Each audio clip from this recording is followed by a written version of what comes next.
Capricorn, welcome to your mid-April 2023 General Tarot Update. It's Rena here, shuffling a little bit behind the camera. Oh no! I'm sorry, I hope I didn't say that too loud, but I keep getting that card, and I really shuffled, so it just goes to show. When there is a theme, there is a theme. I'm getting over a cold, so I kind of probably sound nasally.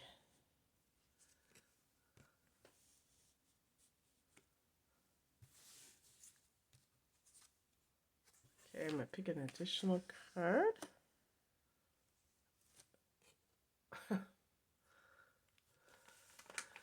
Okay.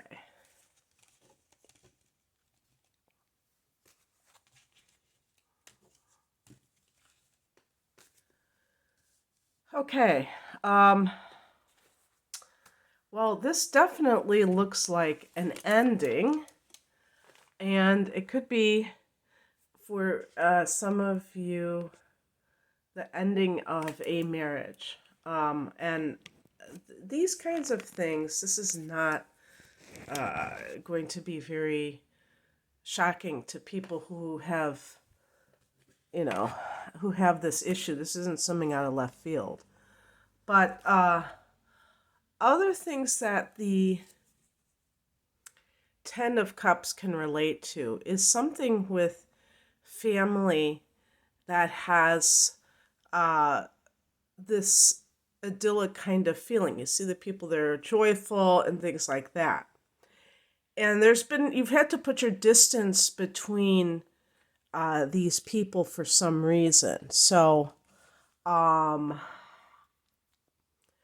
that's why I say, because that is a marriage card, because here we have the Four of Swords. This could be, some kind of separation with a partner because you're not experiencing the kind of happy and atmosphere that you used to have. Maybe you're trying to protect children, things like that. So if this reading doesn't resonate for you, that's okay, because I'm dealing with everybody, and then maybe this doesn't appeal to you, but I'm going to go with this because it is very strong in this way.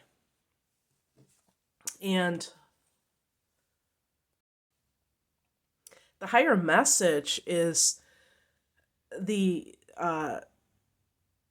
Nine of Wands, which means that there has to be some kind of ability to really be aware of what is going on, because it's possible that you will we have a Mercury retrograde coming up at the end of April, and it's possible if you have been separated from someone that they will contact you, and you may be really seeing things clearly for the first time in a long time because you have had that kind of separation. And so you have to be on guard. That's what the Nine of Wands is, because somebody may try to come back. They may try, and if there was some kind of negative thing, they may try another tactic. It's also a card about boundaries, but I think the ultimate boundary is not allowing a person to gain entrance in the first place, or to, in other words, have access to you, because perhaps they're not up to any good, and that wouldn't be a good thing for you. So just keeping that in mind. What crosses you is the World card. So this could mean that you're not ready to let go, and so you could be susceptible to accepting somebody trying to come back. You could be open to it, and it might be not such a good thing.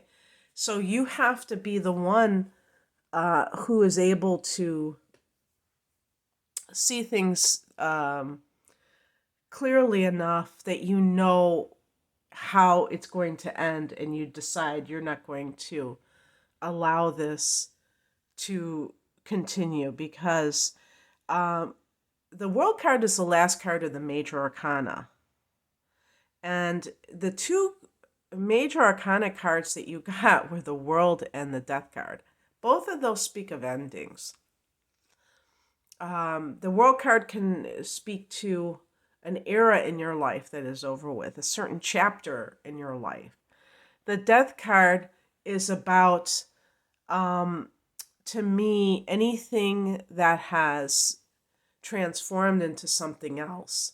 And sometimes we go into things, and that's why I'm saying, like, the Ten of Cups is a card of marriage, it's a card of family joy, and everything is great, the pot at the end of the rainbow.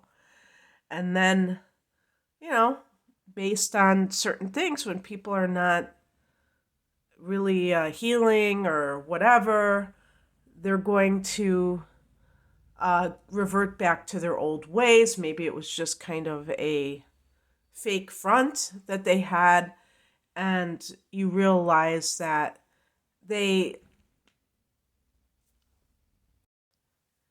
had no intention of changing.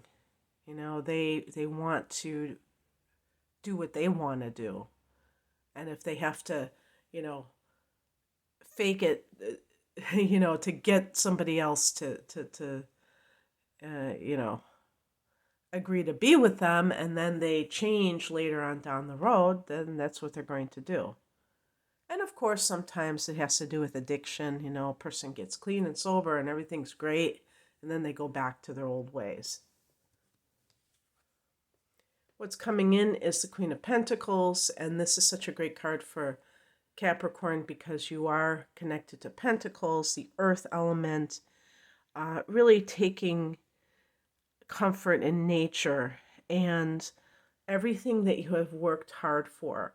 So your home, all of the things that the domestic side of life that you've worked really hard for, to nourish yourself,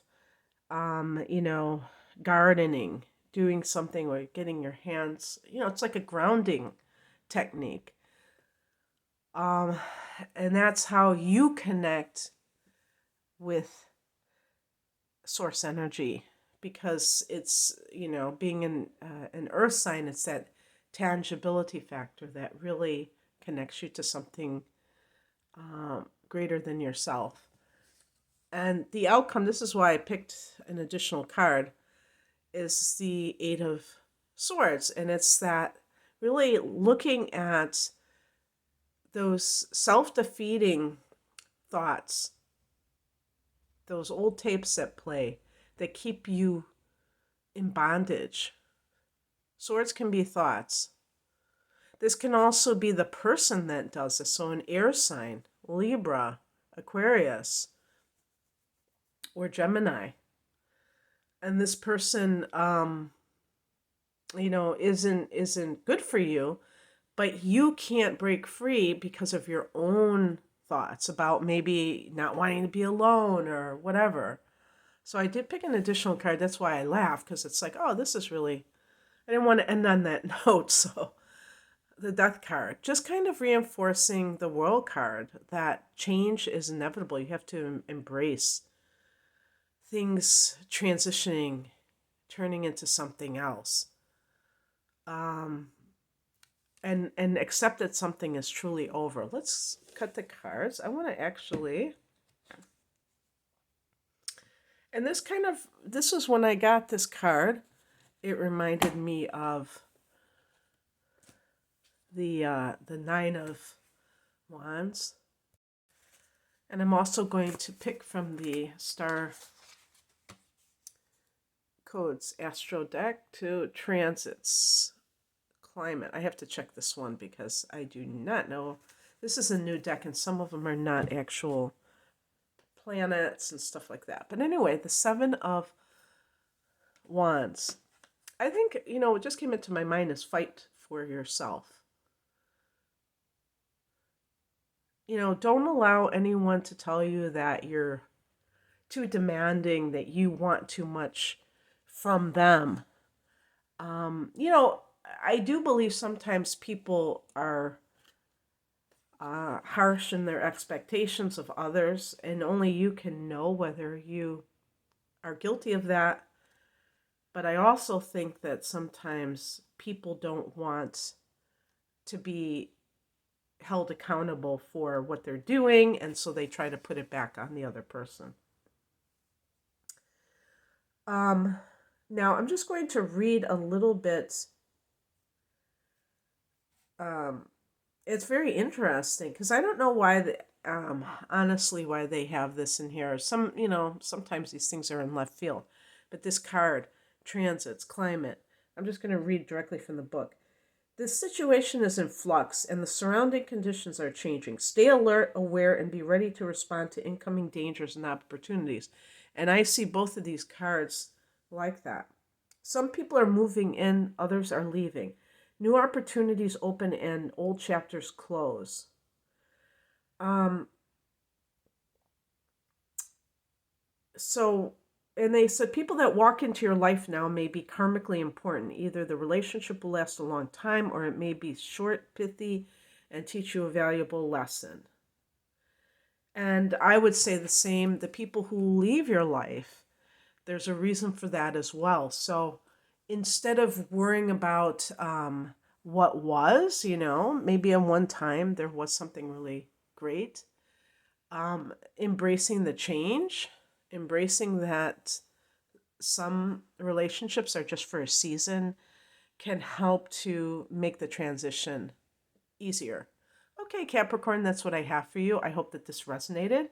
If you would like a personal reading, I'm promoting my double astrology readings called my deep dive readings, an hour of natal chart interpretation, and an hour of transits for the upcoming 12 months, whenever those 12 months are, for a special price.